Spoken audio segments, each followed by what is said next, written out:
Today is May 19th. The Bucks took a short trip to the Motor City, splitting a series with the Tigers. Rich Hill bounce back start. Offense finally click Wednesday. Let's break it down and look forward to the weekend. It's the Bridge to Buctober podcast.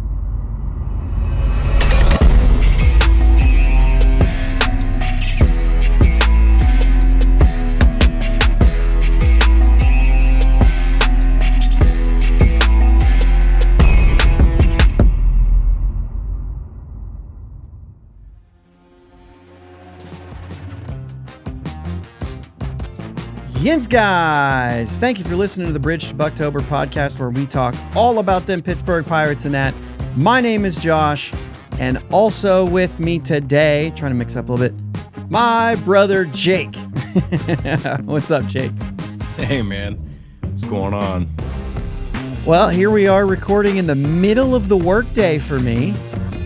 Little lunch break recording on Thursday. A little different. I'm awake. I promise. Yeah. I'm a little hungry. This is typically when I go upstairs and make a shake for lunch. Yeah. So if I get hangry today, you understand why that is a little bit. Also, a little bit interesting to get like out of work mode. Like I finished up a meeting connected to this. It was like you were going from one meeting to the next, except not work. So there's like a little bit of a shift of mindset there. Sure. I assume I'll have to do the same, right? I'll have to get out of this and get into, okay, now I got to run some reports. You know what I mean? Yeah. So, little 2-game series, little Detroit. I tweeted during the series, and you're probably the best person, the best audience for a sentence like this, but watching those games in Detroit just made me want Little Caesars. There's just ads everywhere. They've got half of their fence, their outfield fence is just orange with the pizza guy. And I'm just like, man, I can't, right? I can't eat Little Caesars right now. So the last couple times I've ordered Little Caesars, just gone straight to slices and sticks and told them, can you just do the whole thing in sticks? So it's the Italian cheese bread, but it's not like the thick, fluffy Italian cheese bread that they make. It's just like a cheese pizza with Italian seasoning on it with no sauce. And it's phenomenal. Yeah? It's so the phenomenal. Italian seasoning would probably trigger the parosmia for me right now. Absolutely. But like that's what I've been having to eat in order to get pizza is sauceless cheese pizza. Mm-hmm. Because that's all I can stomach. But anyway, the Little Caesars, it made me want that $5 hauler. You know what I mean? Yeah. Just made me crave it a little bit. Just every once in a while, you know? Yeah. You get that feeling for it. Anyway, that's what it made me want. Also made me, Tuesday made me want to eat a ton of pizza just to drown my disgust for the offense. And then Wednesday made me want to go get pizza to party. So either way, I'm getting pizza. I did. One of them. Yeah. I ate ice cream for dinner yesterday, so. Vanilla. Anyway, let's you want to do the game recaps and then just get into talking about the whole thing? Yeah. All right. Let me hit some game recaps up here. Woo, little guitar work there. Loving it. Luis Ortiz, making his second start of the season, only makes it through 3 innings, 7 hits, 4 runs, 3 earned runs, struck out 3 but walked 4. Still not showing what we were kind of hoping for from him. But Yohan Ramirez comes in clutch, throwing 2 and a third innings with 4 strikeouts. Underwood finishes the last 2 2/3. Crazy. Both holding the Tigers scoreless and gave the offense time to, do nothing. 0 for 5 with runners in scoring position again. Only 1 extra base hit in the game by Santana. Michael Lorenzen in his sweet custom Vans cleats. Coolest cleats in the game, in my opinion. Strikes out 7 in 6, and the Pirates don't score a single run. Shutout for a 4-0 loss. and Eduardo Rodriguez up the next day. Obviously, Luis Ortiz getting tagged for a loss in that one. Second loss in as many starts. But on Wednesday, the story had to be different. On paper, it looked like a sweep, but that's why they play the games, Jake. The Bucks sent Rich to the hill. He goes 6 innings, giving up only 1 hit, 2 walks, striking out 7. Stevenson with a walk and 2 punch-outs. Hernandez with 2 strikeouts. Moretta striking out the side. Tigers no hits in the final 3 innings. A shutout, but what about that offense again? Well, on Wednesday, it was 8 runs on 14 hits and 6 for 17 with runners in scoring position. And our music's done. Do I just hit it again? Is that how we play this? Because this is a shorter one. This song's shorter. Roll it. Roll it back. Roll it back. Reynolds had 3 hits, including a double. Rodolfo Castro finally put into the lineup. He gets an RBI single and a homer. 2 hits and 3 RBIs with 2 outs. 3 RBIs with 2 outs for Austin Hedges, and I said that right. I read the right name there. A pair of hits for Connor Joe and Kutch as well. And yes, this was all against, well, not all, but this was against Eduardo Rodriguez, who's been one of the better pitchers this season. Knocking 6 hits and 4 runs in his 5 innings and tagging him with the L. The win going to Rich Hill. He's now 4-3 on the season. No holds given out since all 3 relievers pitched with an 8-run lead. There you go. There's your recap. That is funny because that song is shorter. So, what is it here? It is only 1:43. So, definitely a shorter song there. I didn't think about that when I went through it. It's fine. I don't care. No. So we said Monday that you'd like to go into Detroit and get a sweep, even though we understand that, like, hey, we've been struggling. You would like to get a sweep, even though they've kind of been playing well. You knew you were going up against Eduardo Rodriguez. It was kind of flip-flopped. But you said you would accept a split on the road because you always would accept a split on the road with a 2-game series. And that's exactly what they did. They split on the road. So, kind of hard to have much else to say in a 2-game series, but anything stick out to you like in the actual games? I know you have one thing about a certain 40 and 43-year-old. That race to first base was classic. Loved it. Like Rich Hill, he hesitated off the mound too. Yeah. Like he didn't realize that he was going to get was it Santana was playing first that day, right? Yeah. He didn't realize he was going to lay out and dive for that ball. And he's like, oh, shoot, I got to go cover first. Then the sprint of the century began. Which Miggy actually reached a faster speed. Yeah. But he had further to go. He had further to go, yeah. Sneaky on that, like, sneaky good play, though. Like, I think we all focused on the run and the race to first. But, like, Santana, that's a really nice play right there. And the throw to feed Rich Hill was perfect. Probably made him go just a little bit faster. Yeah, he led him perfect. Right at the belt high. He didn't have to do much. Just a little reach. You know what I mean? With this right hand lefty going that way. So it's an easier play for him to make. I think it would have been tough for a righty pitcher to backhand that. But really, I mean, sneaky good play, but hilarious. I think that, there was a couple things, obviously, the Twitter. Interaction. Yeah. The interaction between the two at the end. You know what I mean? Yeah, Miggy they immediately. Knew what just happened. Yeah, Miggy's fun in general. Yeah. Like, he's just a fun dude. So I think he kind of understood the entire play as it happened and immediately was laughing. Rich Hill, the competitor, he has kind of had to take a second to get out of game mode, right? And then he could laugh about it. But yeah, it's super funny moment there. Yeah, I mean, some of the things that, I don't know, like some of the things that kind of stick out as far as like individual plays.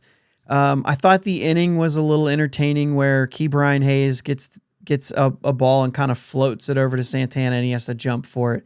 And then he gets another one and it's like not a clean throw because he had plenty of time and just kind of took it off or whatever. And then gets the third ground ball of the inning and had time. He could have very easily just done it again and had another interesting throw to first. And instead, he like takes 2 steps and throws a rocket to Santana, and Santana throws his hands up like, "You got it." And it was actually like, it's just those little things within baseball games that can happen that are so like looked over. Yeah. And it's fun while then we don't have to think back about it. I love those little things about this game. Yeah. So I don't know. Those are just, I think those are a couple fun moments that happened on Wednesday. Obviously, for a team getting shut out on Tuesday, you don't have those as much because you're just so bent out of shape of why can't we hit? Why can't we hit? For the sake of whatever it is, like Lorenzen actually did look good, and his numbers on the season aren't bad. He's been figuring some things out for a minute. I think he's been that kind of a pitcher. Looks good for a while and then maybe gets blown up or whatever. I know, we've seen a lot of him in Cincinnati and a lot of it didn't work there. So you just don't know. I think there's a lot too that Hedges' double to center field is a home run in Boston. And I wonder how much of Eduardo Rodriguez's season is like, that should have been an out. Yeah. Like, he didn't make a great route to it. It hit off his glove. It was kind of like when you look at it from 2 different sides, from the offensive side, like Hedges hit that ball 101.5 or something like that. It went 399. It's a home run in 9 parks, including Boston, which is why I say that. I think Boston was one of them. And so, like, from the offensive side of things, like, yeah, he deserved a double right there. From the defensive side, like, that was a bad route. It was poor effort. He had to reach for the ball. It hit his glove and he didn't come down with it. He was kind of off balance on the play. The difficulty of the play when he got to the ball, it was difficult. I could see you not calling that an error. The fact that he created the difficulty by making a bad route and a bad read makes you kind of feel like that should be an error. You know what I mean? And there were 2 outs, which means those, for Eduardo Rodriguez, those go as 2 unearned runs if they call that an error. So there's like all kinds of ways you can look at that play and say, in a nutshell, that should have been an error, but they're not counting errors this year, right? They're just not doing it. And of course, we made the statement before, and Gary and I had a little back and forth laughing about this, where he said that should have been an error. And I said, kudos to Hedges, like he earned a hit there. And he said, sure. And I said, they're just not counting errors this year. And he made the same point that we've made on this show. Why aren't they counting errors? Well, because they want their new rule changes to look better. They want to create more offense. So that's how they're creating more offense, by not counting errors. I mean, we've seen that benefit our defenders and hurt our pitchers. G1 Bays made 2 plays this year that should have been errors and weren't counted as errors. I think we had one other one, and I can't think of who it was, but I think it was Matthias that should have been an error, and they didn't count it as an error. So yeah, there's a lot of like weird ones. And that was one of those weird in-betweens that if you're the center fielder, you're like, yeah, I should have had that. That was a bad play. If you're the outfield coach, you say, man, we got to tighten up that read. We got to tighten up that route. That's a bad play. If you're a pitcher, you say, gosh, you got to have that. I don't want those tagged to my runs, right? And if you're on offense, you're like, come on, man, I hit it 399 on the nose. I should get a double. Smoked it. Yep. But it's just, there's a lot of fields where that ball hits off the wall. In PNC Park, that ball's not a home run, but I bet it hits off the wall, and I bet it creates a new challenge because you're going into the warning track. And I think you do call that a clean double at PNC Park because of the difficulty is a lot harder. Where when you've got all kinds of room at Comerica, that ball has to be, it should have been an error. Yeah. Anyway, and it's funny that the very next one, Ke'Bryan Hayes hits it 102.7 on the nose, and just it goes right. It's right. It's an easy play, and it's like he deserved every bit of a hit that Hedges did, and isn't getting one. So, baseball's not fair. You and I looked at this when we were talking last night. Every ball by all of our players on the Pirates, 14 hits. Every ball that was hit over 100 miles an hour that had an expected batting average over 500 or over 400 maybe even some of them lower than that. We all got hits on the balls that we hit hard and should have got hits on, except for Ke'Bryan Hayes, who gets 2 hits like that, and neither one. He could have been 2 for 5 in this game. He hit 3 over 95, right? Yeah, but I think that Isn't it over 95? That's a hard hit, but the expected batting average on the third hit was like 320. So even though that's a good batting average, that means more times than not you're getting out on it. So I'm okay with that. But he had 2 of them over 500. Everybody else on the team got their hits when they felt like they should have, except for Key. I'm not going to run this thing into the ground. If you guys didn't hear the piece on Key, I forget what episode it was, but it was a couple weeks ago. And I think he's the picture on the thumbnail if you're looking on YouTube. If you're not, I don't know if I mentioned it, but either way, look for it. I did a piece at the end of an episode. It's one of the ones where I was alone. So if you hear me start it by saying it was a solo episode, and it was a Monday episode for sure. But check that out because I did my piece on Key and I don't have to go through it again. It's something we're going to watch throughout the year. It's not something we're going to say, oh, I did that 2 weeks ago. Has it shown? No, this is a season-long thing. We're going to look at this thing. It's going to be a big picture thing that we're going to look at. At the end of the year, you're going to say, well, he had an unlucky year, or you're going to say it evened out. You know what I mean? And maybe it won't. Maybe he will become one of the most unlucky hitters in the history of baseball. And that's very possible because baseball is very hard. And just because you hit the ball hard doesn't mean you're going to get a hit. Just look at his day. He hit the ball better than probably 75% of our lineup, and he was 0 for 5 and everybody else got it. I mean, Owings got a hit on a 30-mile-an-hour bunt and did not get any other hits. So, like, sometimes, you're on the good side of things. Yeah. Let's see what else here. Robert Stevenson, sneaky man. He's down to a 1.64 ERA. Not much to say here, but I think it's worth just saying that, we called for him to be removed from the opening day roster before he was hurt and was actually removed. We called for him to maybe not be offered arbitration. Yeah. And, open mouth, insert foot. The guy's showing up a little bit. You know what I'm saying?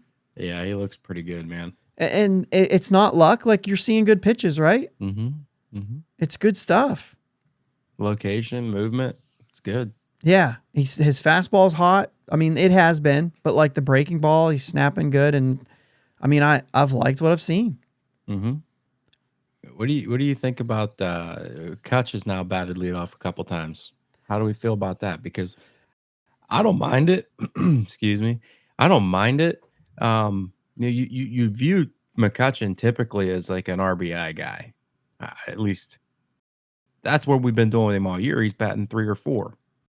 Now all of a sudden, let's get him in the mix there in the leadoff spot, and I got no issues with it, man. He can still run. He's hitting the ball. He's not striking out a ton this year. What is your leadoff hitter? We had Daniel Vogelback at leadoff at points last year. Who is your leadoff hitter? What does he do well? And what do you like from the leadoff position? And I think that this is like you mentioned, he runs fast. I don't care if he runs fast at the leadoff spot. I really don't. Get on base. Now, I don't want him to, Daniel Vogelback, block the base paths. And right. I don't think we've sent anybody to leadoff this year that has done that. Like, certainly not Cruz. Certainly not. I mean, Ke'Bryan Hayes and Kutch probably somewhere in the same realm right now. I mean, Kutch is still running well. Key, I think, runs better than I think a lot of people think. I don't really know. I think Kutch is probably still faster than Key, but like, the question is Ke'Bryan a good leadoff hitter too? You know what I mean? We don't really know. I mean, you can't hit 230 and be a leadoff hitter, and he's not really getting on base because he's hitting the ball well. He's just not getting on. Right. So I don't really know how, like, where I'm at with him batting there. But Kutch is getting on base. And I think that's a big thing. He's doing it with hits. He's doing it with walks. He gets on base. I really like that. This team is missing. I don't think that Cruz necessarily gets on base like you're going to see somebody like Kutch. Yeah. I mean, I think it's a good move if he responds well, and so far he has. If he responds well, I like it. I don't know why this isn't. Maybe we should just stick to this for a while. Yeah. I would like to see maybe Marcano get his share there. G1 Bay stands no chance. I mean, this guy, I'm surprised he's even in the lineup every day. let alone batting leadoff. That's a huge mistake. I mean, this guy can't hit. I wouldn't mind seeing Sawinski get some looks there. I mean, dude walks all the time. That's interesting. He gets on base all the time. Yeah, and does it change the way you're being pitched to a little bit? Do you think maybe if they attack the zone a little bit more against him, he gets walked less? If so, does he start hitting more, just hitting more? Yeah, but the thing is the swing and miss still exists. And so if he's still swinging and missing a lot and they're attacking the zone, it might actually play poorly. It could. Where if he's got somebody behind him that you'd rather face, then I think you're going to stay off the plate. So you're kind of protecting him by putting somebody behind him that's not as good. Where if Brian Reynolds is behind me, I'm going to say, I'm going to challenge you with a fastball down the middle.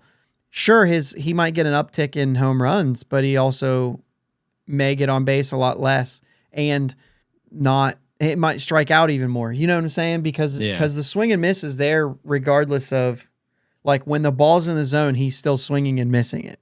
I think you will see more production in the home run department, but you'll also see more strikeouts. So it just depends on who you want. And from the leadoff spot, I'm just not sure. I don't know. It'd be interesting though. It's an interesting thought.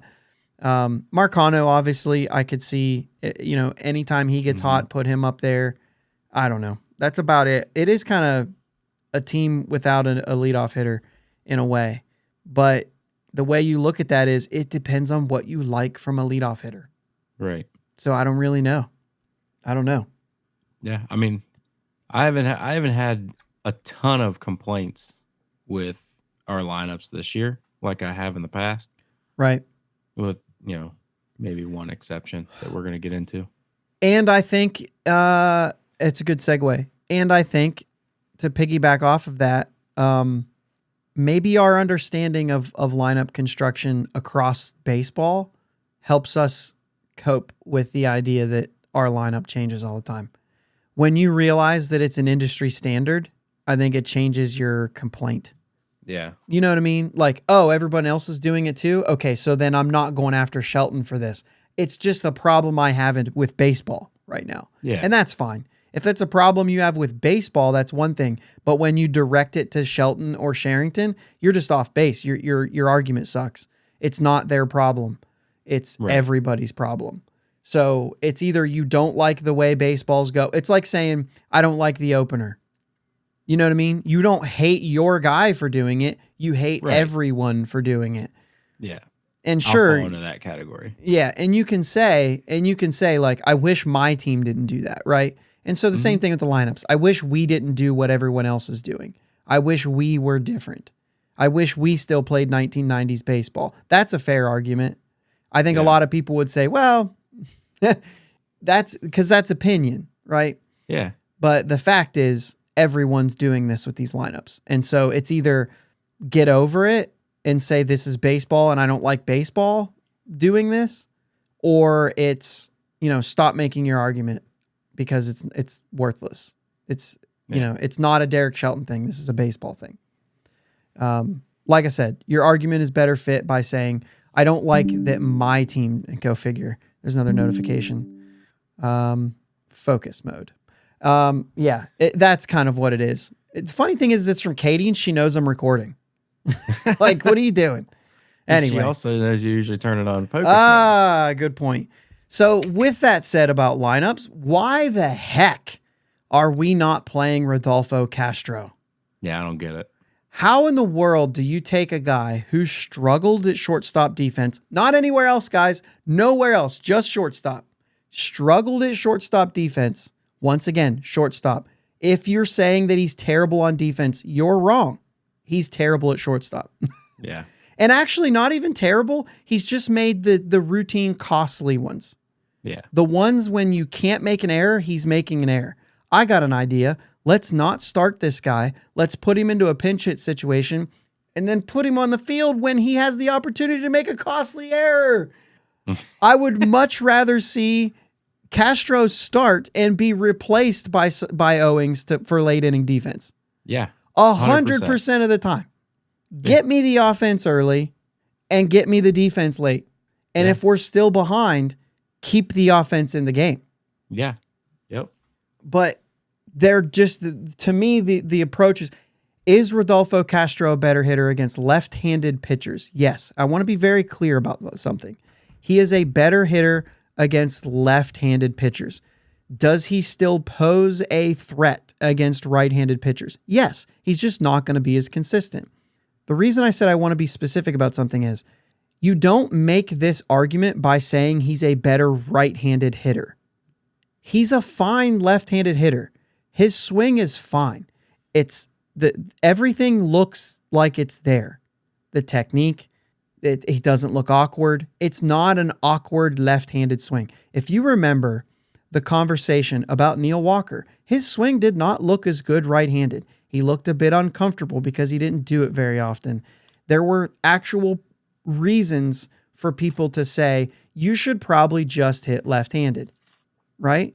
The problem is it's not about, and you'll listen to Neil Walker, he'll say, it has nothing to do with me. Yeah. I struggle against left-handed pitching, not I struggle to hit right-handed. So I'm actually going to liken this to, much different scale, right? Much different scale. But I'm going to liken this to myself. I was a switch hitter in high school, and I struggled. When I started going down this way where I was struggling hitting, my coach came to me and said, here's the deal.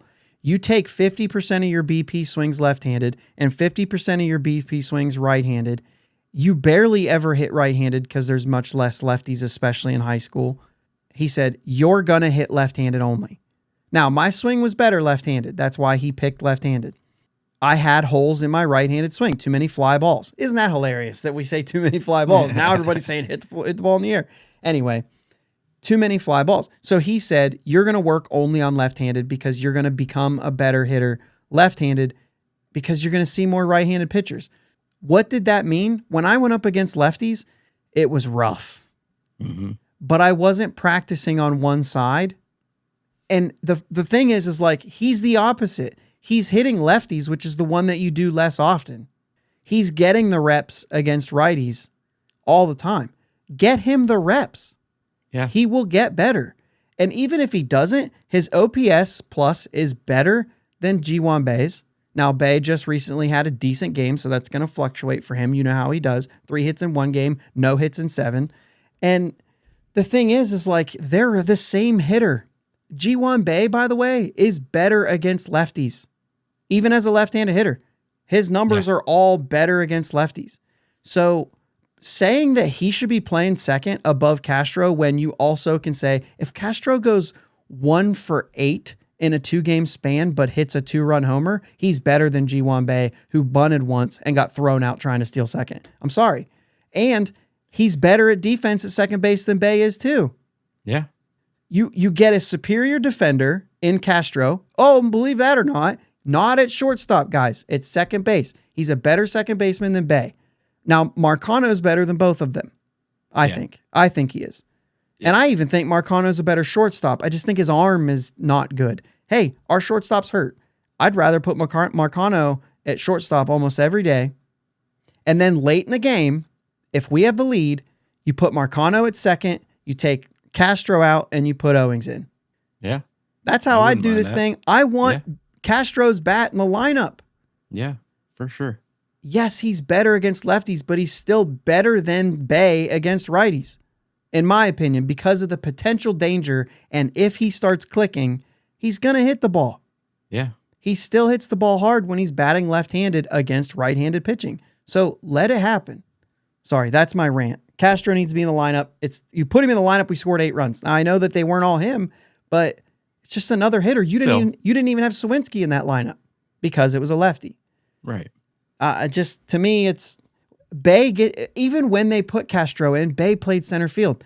He gets to play every day. I don't understand. Yeah. I don't get it. I really don't. Like, I think Bae has a lot of potential, but he's not there. No, and it's just the fact that he's struggling right now as well. Yeah. And so if you're going to take Castro out of the lineup because he's struggling and play Bae every day, I just don't know what he's offering when he's hurting us on defense a lot of times.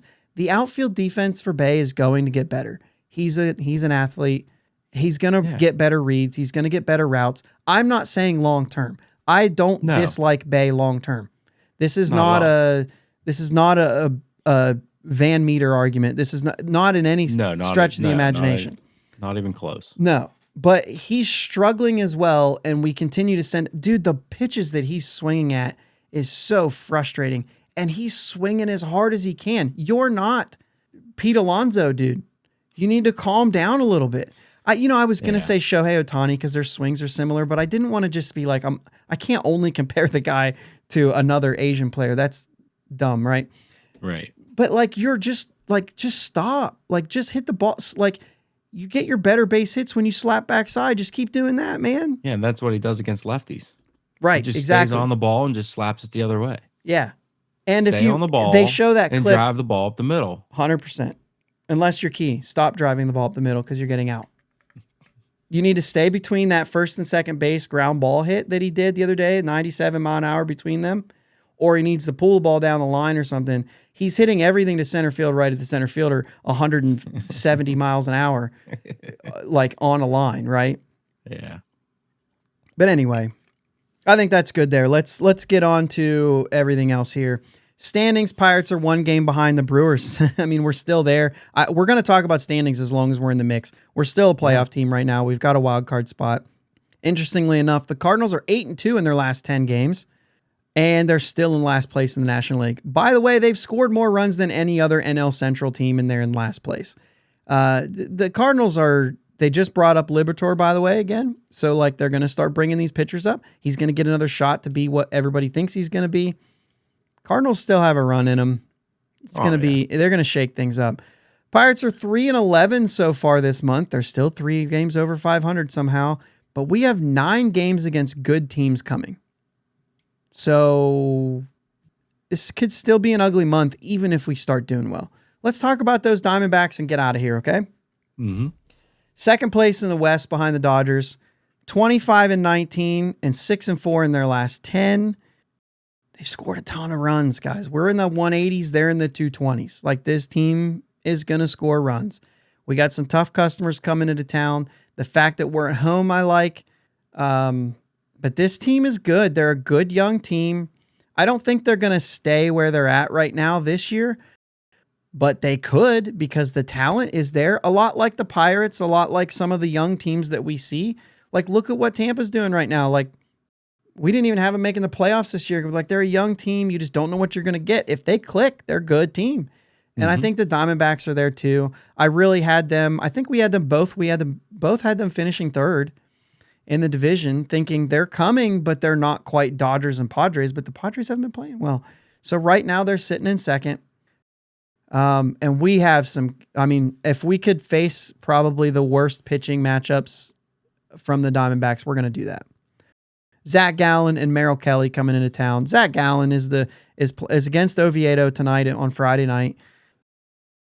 Nothing short of incredible. He's a Cy Young finalist. He's the Cy Young if they ended the season today. 6-1 with a 235, 70 strikeouts and 57 and a third. He's walked just 8. 70 strikeouts and 8 walks. He's only given up 2 homers, and they were in the same game. Jeez. 9 games this year. 8 of them completely homerless. And here's the thing. The first 2 games of the season, he gave up 5 runs to the Dodgers, 4 against San Diego. Both homers were in San Diego that day. Since then, the 7 starts, 9 runs in the first 2 games, 6 in those 7 starts. And 4 of them after those first 2 games, 4 scoreless outings. And then he's given up, little runs here and there.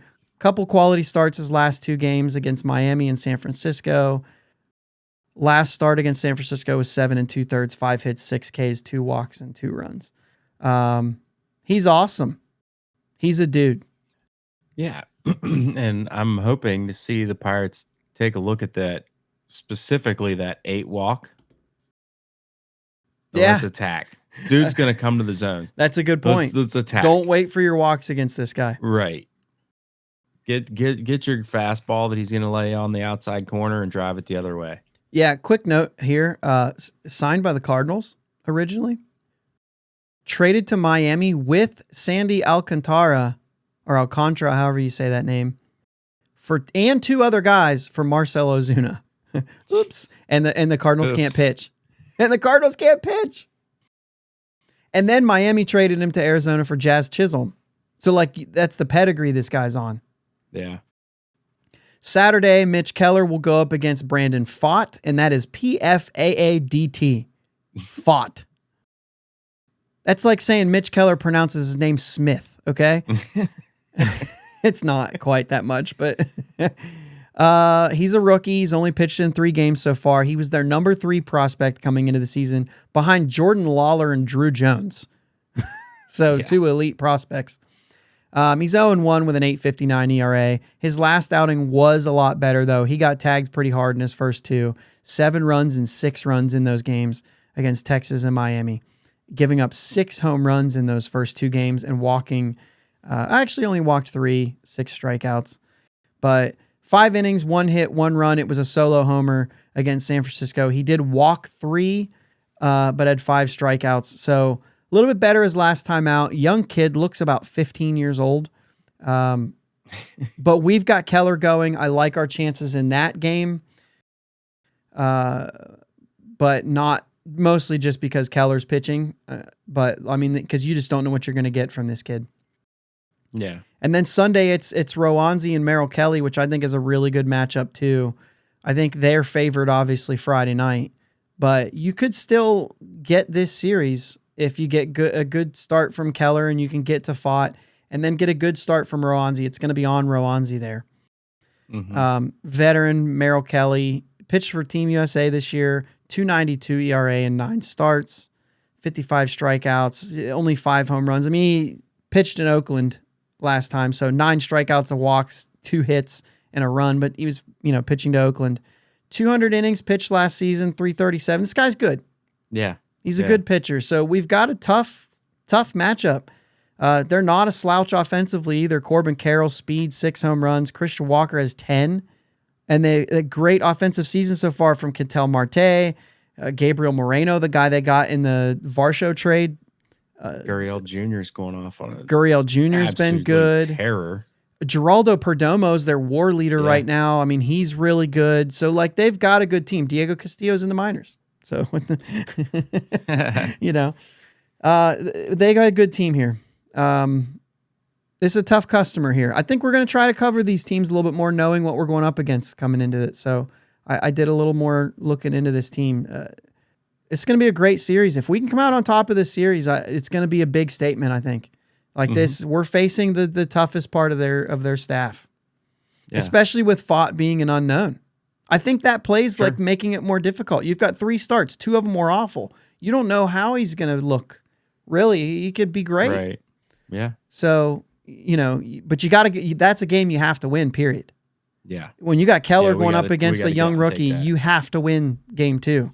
Mm-hmm. And then you just hope to take one of those other 2. If you don't, it's kind of like, it's okay though. We won the game we needed to, and they're really good.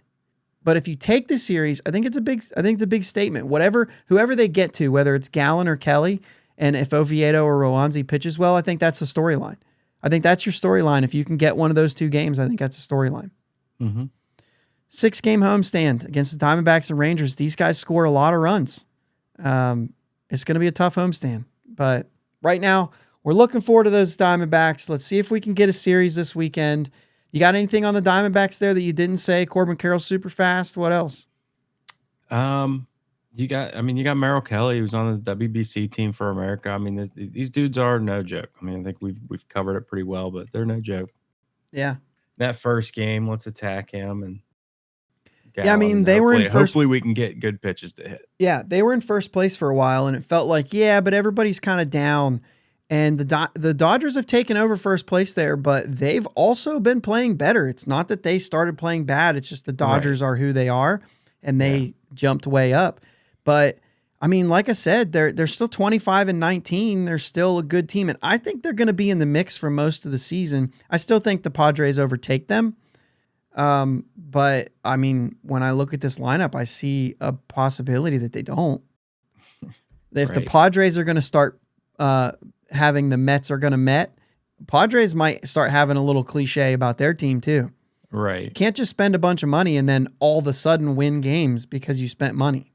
Right. You got to actually play the games and do well. And right now, the Diamondbacks are doing that more often than the Padres. I think a big thing going into this series is that we got to win on a game that Mitch Keller didn't start. Right. It's been a minute. It's been a minute, and that's the big thing. And the thing is like we are at another, like this is another start from Mitch Keller where you kind of feel the pressure like you have to win this game. Yeah. To avoid a sweep again. You know what I mean? And at least this time, I would say, yeah, but maybe that's okay knowing like they're just a year or two ahead of us in their rebuild. You know what I mean? Yeah. And so probably 2 years because they showed signs of this last year. They're probably like really on the Baltimore trajectory of things where they're a couple of years ahead of, like they started their thing a couple years before the Pirates started theirs. Yeah. You know what I mean? But they've kind of been interesting about it. Not quite the same blueprint that Baltimore and Pittsburgh are using. But either way, good team. Yeah. I think it's going to be exciting to see some of these guys play in Pittsburgh too. I think just to see some of the talent and some of the guys that we're kind of comparing our guys to. Talent level and like what are we missing? Christian Walker, that's a huge thing that the Pirates just don't have right now. Just a bopper playing first base. Yeah. You know? All right, let's get out of here. It's been long enough. We've got things to do today. Yep. All right, guys, enjoy your weekend. We'll talk to you again on Monday, but hopefully we can get a series win this weekend. Let's go Bucks. Yeah, let's go Bucks. Thanks for listening to my dad and Uncle Jake on the Bridge to Buctober podcast. Follow them on Twitter, Facebook, and Instagram at Bridge2Buctober. Don't forget to subscribe so you know when new episodes are released. Clear the deck, cannonball coming, and let's go Bucks!